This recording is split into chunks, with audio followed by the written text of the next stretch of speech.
কোরআনের সাথে যারা সম্পর্ক ভালো রাখে, কোরআনের সাথে যার সম্পর্ক ভালো হয়ে যায়, কোরআন তাকে একা ছেড়ে দেয় না।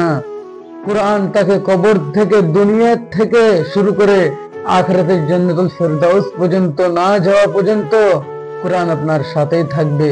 যদি আপনি কোরআনের সাথে যদি সচ্চা বন্ধু রাখতে পারেন, বন্ধুত্ব যদি টিকিয়ে রাখতে পারেন, তাহলে এই কোরআন আপনাকে সুপারিশ করবে। এবং বন্ধুত্ব টিকিয়ে রাখার জন্য কি করতে হবে? কোরআন শুধু পড়লে হবে না, কোরআন শুধু তেলাওয়াত করলে হবে না। কোরআনের যত বিধি বিধান রয়েছে সমস্ত আইন অনুযায়ী নিজেকে পরিবর্তন করুন, নিজেকে গড়ে তুলুন।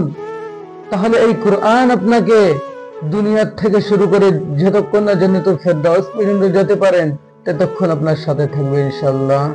এটাই আল্লাহ তাআলার ওয়াদা ও নবী করিম সাল্লাল্লাহু আলাইহি ওয়াসাল্লামের হাদিস।